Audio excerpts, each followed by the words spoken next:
afternoon. Welcome to the first episode of the Cinema Gold podcast. Today we're diving deep into the questions that many fans have after watching Christopher Nolan's latest time-twisting movie, Tenet. So you've watched Tenet, Christopher Nolan's new sci-fi spy thriller. Your mind's probably blown away by the visually stunning action, the cool wardrobe, and the plot that rewinds backwards and forwards through time. Tenet has made about $200 million globally. It's not bad considering most theaters are still trying to get open, and some moviegoers are still leery about returning to theaters. But here are a few answers to those questions that fans have that might help you out after watching it the first time. Warning, spoilers are ahead, so if you haven't watched it yet, you should probably go to the theater now before you continue watching this. So the main question that Tenet has is, what is inversion? In the future, the technology has been developed that reverses the entropy of people and objects to move backwards through time. Entropy is a complicated physics concept which explains why some processes occur spontaneously while the time reversals do not, such as ice melting, salt or sugar dissolving, making popcorn, and boiling water. For tea are processes with increasing entropy in your kitchen. What is the algorithm? The algorithm is 9 objects hidden in nuclear facilities. They form an algorithm that reverses the entropy of the Earth. Setting off the algorithm will end the world. And our main villain, Sator, he's a Russian oligarch who's in contact with an unknown agency in the future. He plans to set off a doomsday device, also known as the algorithm, which will reverse the entropy of the entire planet. We discover that he's dying from inoperable pancreatic cancer and believes if he can't live, no one can. He travels back in time to the holiday with his wife in Vietnam when they were both happiest and planning to die there peacefully, and set off the doomsday device with a dead man switch linked to his heartbeat. And some fans are wondering why the future is working with Sator. In the future, everything is destroyed. An unknown agency is working with him to kill everyone in the past because they're responsible. The people in the future believe that reversing the entropy of the Earth will prevent climate change. With no other choice for their survival, they're willing to destroy their ancestors and threaten their own existence. Hence the grandfather paradox. But now the question remains, why Sator? Pretty much it's the right place, right time.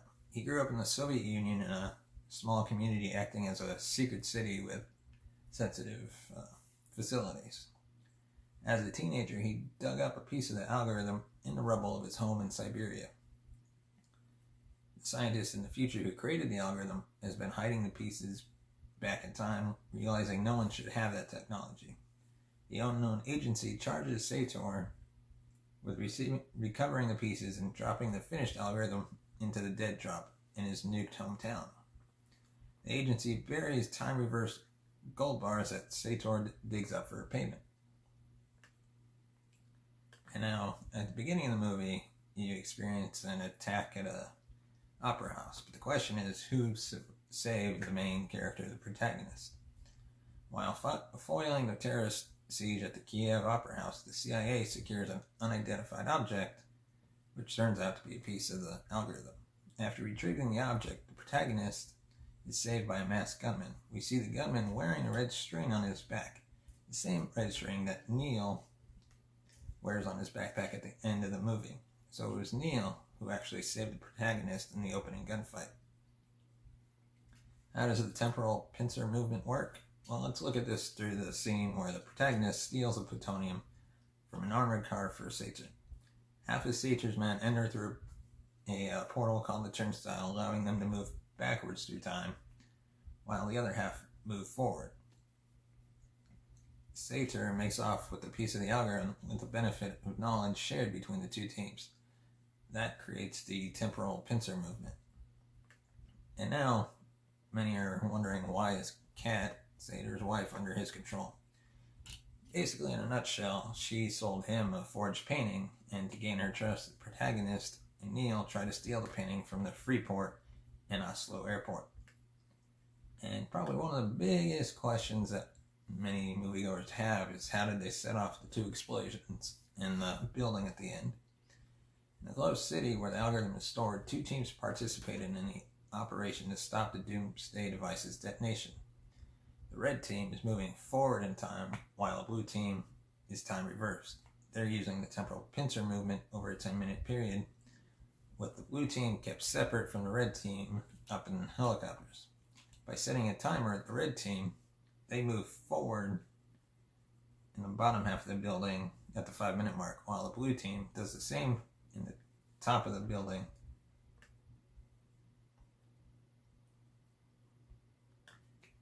by counting backwards from 10 minutes to the same movement. But what happened really at the end of the movie with Neil? In the algorithm room, the protagonist and Ives encounter a locked gate. On the other side, they see the corpse of a masked soldier who wears a red string on his backpack. One of Sator's men tries to shoot the protagonist, but the masked man springs back to life, taking the bullet, and unlocks the gate, allowing the protagonist to prevent doomsday. He then reverses out of the tunnel. We later see the red string on Neil's backpack, which reveals that he was recruited by the protagonist in the future.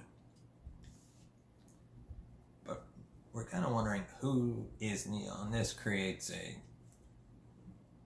interesting fan theory that I think is true, but none of the cast or crew of the film has really confirmed it. But the identity Neil may have an extra layer. There's some similarities to Kat, Sator's wife, including Pattinson's dyed blonde hair and his posh English accent, and he shows a level of tenderness when he's taking care of Kat,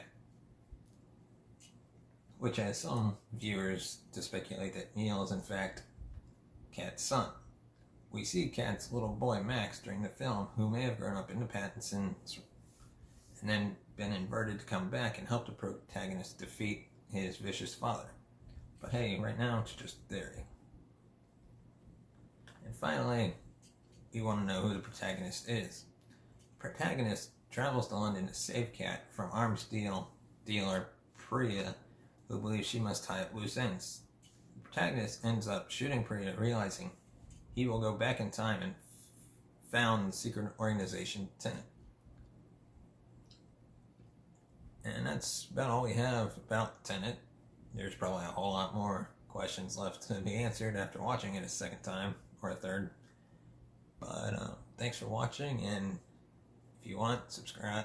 Hit the subscribe button, the like button. You can follow us on Twitter at CinemaGold2. CinemaGold2, the number 2 at the end. Thank you, and have a great day.